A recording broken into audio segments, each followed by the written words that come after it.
And so many of us, we just slip into church on Sunday, conveniently pay our little dues, and go back out into the world as if God were dead.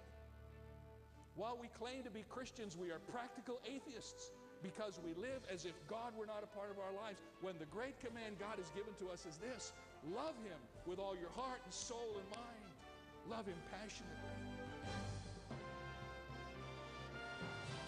From San Diego, California, welcome to Turning Point with Dr. David Jeremiah. Worship the Lord in the splendor of His holiness. Tremble before Him, all the earth. In today's message, The Passion Principle, Dr. Jeremiah challenges us to live for God with zeal and excitement. Find out how to fight against apathy and boredom in your Christian life. Next on today's edition of Turning Point.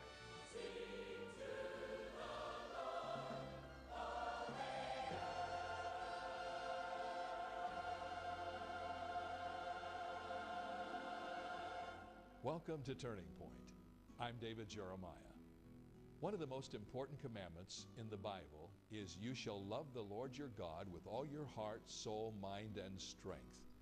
God is looking for men and women like you and me who will serve Him with a passion. So what does it take to maintain a passion for God amidst the distractions and discouragement of everyday life? I'll share that secret in today's message from the book of Colossians entitled The Passion Principle, next here on Turning Point. I'm sure all of you have seen the accessories stores that have cropped up in recent years in all of the shopping centers of our country. In case you haven't, these stores feature beautiful prints and books and greeting cards and plaques that all have motivational sayings on them. And I love going in these stores because they're so filled with motivation and encouragement and hope. For instance, their motto in all that they do is, "Our goal is simple, to help you reach yours." That's their motto. An example of their presentation is this one on excellence. It says, "Excellence always endures. It remains long after cost is forgotten." Over the years, the accessory stores have produced thousands of these motivational products, and they're on little sticky notes and cards, and you'll see them everywhere. I've actually seen them in studies, in offices, and hallways all over the United States. Well, not to be outdone, and as an attempt to capture the spirit of apathy in much of today's workplace, another organization has emerged kind of as a mirror of accessories. And this organization is called Despair Incorporated. On their website, they promote their mottos and plaques to underscore their values. From over 50 creations of Despair Incorporated, here are some of my favorites. Mistakes. It could be that the purpose of your life is only to serve as a warning to others. Apathy. If we don't take care of the customer, maybe they'll stop bugging us. Procrastination. Hard work pays off after time, but laziness pays off now. Well, with tongue in cheek, these people have grabbed hold of something that I'm afraid really isn't as funny as we make it out to be. And that is a spirit of indifference and apathy that seems to run throughout our culture, and if you listen to the sociologists and the experts, it apparently is getting worse and not better. Unfortunately, as you all know, whatever happens in the world, if we are not careful, begins to spill over into the church. And so the whole issue of commitment and passion for ministry is something that needs to be revisited often if we're going to stay on track. When I started serving God, I won't tell you how many years ago, but a lot of years ago, as a young student, everybody had a life verse. And I remember one day as I was reading through the book of Colossians, I came across these words, and they struck me as being what my heart was saying to me, what I really wanted my life to be about. And even though these words were written about the relationship of a slave to his master, I realized that as a member of God's family, I am the slave of Jesus Christ. And these words speak about my heart's cry. The words are Colossians chapter 3, verses 23 and 24, and they're up on the screen now, and I'd like for you to read them out loud with me, if you would, please. Let's read them out loud together with authority. And whatever you do, do it heartily as to the Lord and not to men, knowing that from the Lord you will receive the reward of the inheritance, for you serve the Lord Christ. I claim these verses as my very own. And I ask God to help me live like that in my life. And I surely know I haven't lived like that throughout all of these years. But they have been my goal and my standard, that whatever I do, I would do it heartily as unto the Lord. Nothing held back. These words describe a passionate living. They challenge us to move past our indifference and apathy and to lay hold of an energy that is fueled by our love for God and our desire to please Him. Now, this lifestyle has taken a hit in recent years as men and women of God had settled into a more comfortable zone. I don't know if you've noticed it. We began to worry about burnout. And in the process, many of us have copped out or perhaps even rusted out. But we aren't living out. When was the last time you saw somebody who was really on fire for God? On fire with vision and passion and excitement for the Lord. When I talk about the passion principle, here's what I'm thinking about. Passion is David killing the lion and the bear with his own hands and the giant Goliath with a slingshot. And it's David loving God with that same intensity and writing about it in the Psalms as he vows to seek God with his whole heart and to obey the word with his whole heart and to pray with his whole heart. And in Psalm 138 verse 1, he actually makes this pledge: I will praise you with my whole heart. Before the gods I will sing praises to you. Passion is Elijah boldly confronting the prophets of Baal on Mount Carmel and calling down the fire of God upon his sacrifice. Passion is the prophet Jeremiah trying to retire from the ministry because nobody was listening to him preach.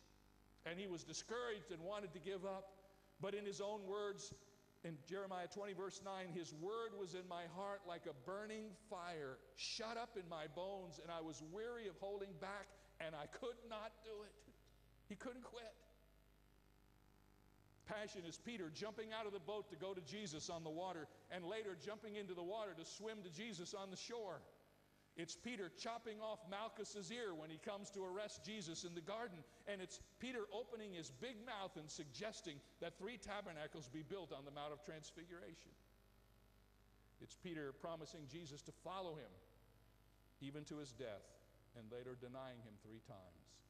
Whatever you want to say about Peter, he never did anything indifferently. Even his mistakes were passionate. When we talk about passion, we're talking not about a brand of perfume. We're not talking about the steamy nature of an explicit television show or a novel. We're talking about the burning drive that God puts within our hearts to change the world. We're talking about the motivation that we feel to go about the work of God. The world understands this in their own inadequate way. If you look around in the business world, in the world of sports, you will find passion on display in almost every venue. I believe real passion comes from God. I know that He hates apathy and indifference. Did you know that? In the 7 letters that were written to the church of Revelation, the last letter, according to many, represents the church that's going to be on the earth when Jesus returns. This letter is written to a church called the Church of Laodicea. And in that letter, the Lord addresses that church in these scathing terms. Listen carefully. Revelation 3:15 and 16. I know your works, that you are neither cold or hot. I could wish you were cold or hot.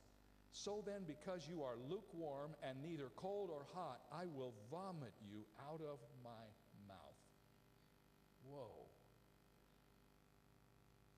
lukewarm attitudes make God sick. God says, I'd rather you be cold or hot, but don't be lukewarm. There are only 3 temperatures that are mentioned in the Bible for the heart.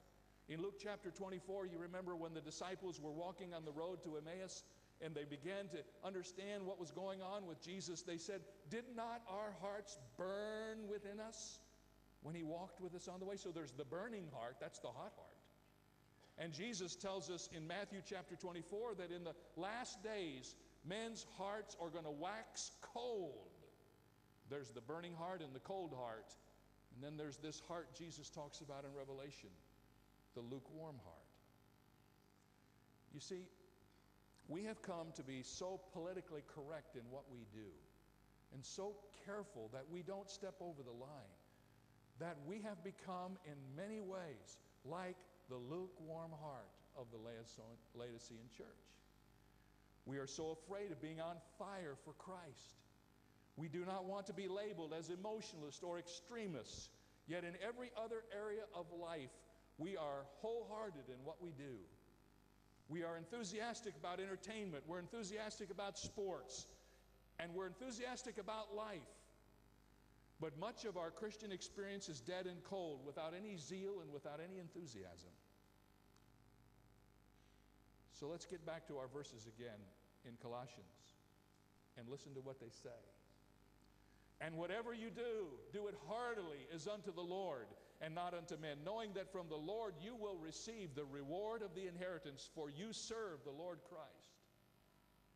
And then let me add this Old Testament counterpart, which is kind of like the Colossians 3 of the Old Testament, found in Ecclesiastes 9:10. Listen to this. Whatever your hand finds to do, do it with your might, for there's no work or device or knowledge or wisdom in the grave where you're going. So if you're going to live life, live it with everything you have, because when you die, you don't get to live in the grave. Your soul and spirit lives, but your work for God is done. As you go back through this verse, let me just remind you of what it says. Notice, first of all, this verse is about passion, and it begins by teaching us something about the scope of our passion. It says, whatever you do, do it heartily, and whatever your hand finds to do, do it with all your might. That means that nothing is outside of the boundary of this particular attitude. That God has called us as his people to do everything that we do with all of our heart. Everything. You say, well, I teach school. By the grace of God, do it with all your heart. Well, I work in a factory. Do it with all of your heart.